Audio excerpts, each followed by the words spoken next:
আপনি কি ডাক্তার? আমার কথাটা শুনুন আগে। দেখেন, আপনার কথা শোনার টাইম আমার নাই। এখন ওকে ডক্টরের কাছে নিয়ে যেতে হবে। মনে হচ্ছে পাটা ভেঙেই গেছে। আমি দেখছি। না না না না, আপনি না দেখবেন। আপনি ডাক্তার? জি। আগে বলেননি কেন? আপনি কি আমাকে কথা বলার সুযোগ দিয়েছেন? দেননি তো। আমাকে রিক্সা থেকে নামিয়ে রিক্সাতে চলে আসলেন। আমার ব্যথা লাগে? মেয়ের তেমন কিছু হয়নি। আমার মেয়ে কোথায় পেলেন? এই বাচ্চাটি আপনার মেয়ে না? আমার তো বিয়ে হয়। তাহলে আপনি ওর জন্য এত অস্থির হয়েছেন কেন? ওদের জন্য আমি অস্থির হব না তো কে হবে? আপনি ওর কে হন? টিচার। টিচার মানে টিচার হয়ে স্টুডেন্টদের জন্য আপনার এত দরদ? শিক্ষক যদি দ্বিতীয় বাবা হয় তাহলে শিক্ষিকা তো দ্বিতীয় মাই হবে। মেয়ের জন্য মায়ের দরদ হবে, এটাই তো স্বাভাবিক। আপনি ভিজিট? আমি ভিজিট নেই না। এত টাকা খরচ করে এত পরিশ্রম করে ডক্টর হলেন, আসলে আপনাকে ভিজিট না দেওয়াটা অন্যায় হবে। প্লিজ। সরি, আপনার ভিজিট নিতে পারছি না। আর সরকার তো আমাকে বেতন দেয়, আলহামদুলিল্লাহ সেই বেতনে আমার ভালোভাবেই চলে যায়। মায়ের কথা একটু দাম দিবি নাকি?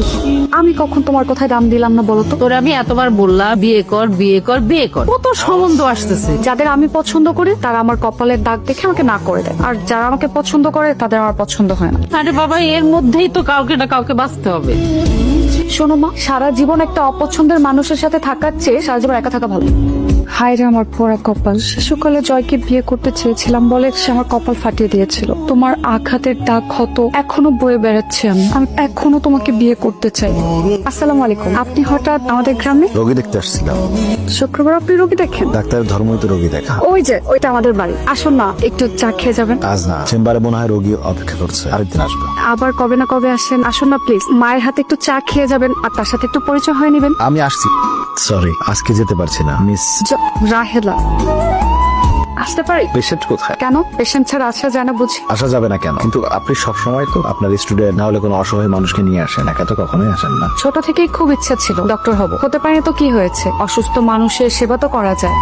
আপনি কথাগুলো কিন্তু ভালো বলেছেন। এক ঘরে করে দেবে জেনেও আপনি আমাকে নিয়ে যাচ্ছেন। ঝামেলা হবে জানার পরেও আপনি আমাকে নিয়ে যাচ্ছেন। সমস্যা নেই, আমার ধাত্রীবিদের উপর প্রাইমারি ট্রেনিং নেওয়া আছে। আপনি শুধু আমার পাশে থাকবেন আর আমার সাহস জোগাবেন। আমি 30টার উপরে ডেলিভারি সাকসেস করিয়েছি, কিন্তু এই বিষয়টা একটু জটিল। ক্লিনিকে নেওয়া দরকার ছিল, কিন্তু তার হাজবেন্ড একটু হুজুর তো, তাই সবকিছু আল্লাহর উপর ছেড়ে দিয়ে তসবিহ চড়ছে। আমরাও সবকিছু আল্লাহর উপর ছেড়ে দেই, কিন্তু ছেড়ে দিয়ে তো বসে থাকি না, তার উপর ভরসা করে কাজে লেগে যাই।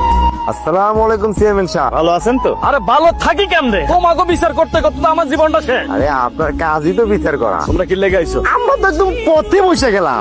ওই যে এক মাগনা ডাক্তার আছে না, ওই থালার কারণে কোনো রোগী তো আর আমগো কাছে আসতেছে না। এলাকাতে গুলা কি শুরু করছে? তো গতকালকে একটা শরিয়া বিরোধী কাজ করছে। সরিয়ে বিরোধী কাজ। আপনি গতকালকে এক হুজুরের বইয়ের ডেলিভারি করাইছেন।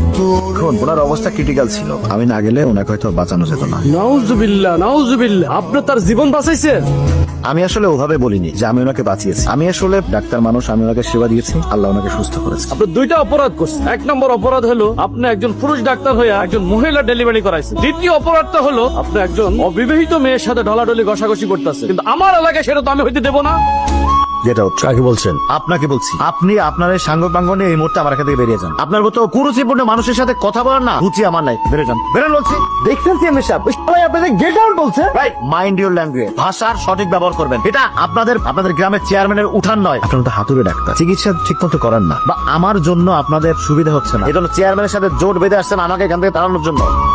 এত সহজ না। যান বেরোন, যান বেরোন। ডাক্তার সাহেব, আমি কিন্তু এই এলাকার চেয়ারম্যান। 22 গ্রামের মানুষ আমাকে মাথা তুলে রাখতেছে, আর আপনি আমাকে বলতেছেন গেট আউট। তার মা, এই তার মা, আমার বাড়িতে আপনার মায়ের ভালো করে বুঝান, নাহলে কিন্তু ফলাফল ভালো হইব না।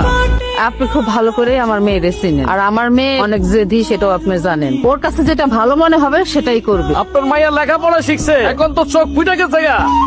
চেয়ারম্যান সাহেব, চোখ খোলার জন্যই কিন্তু লেখাপড়া শিখেছি। তোমার সিরাজ ডাক্তারে বইলা দিবা আমার এলাকায় আর একটা রোগী যেন না থাকে। তিনি তো কোনো ভিজিট নিচ্ছেন না।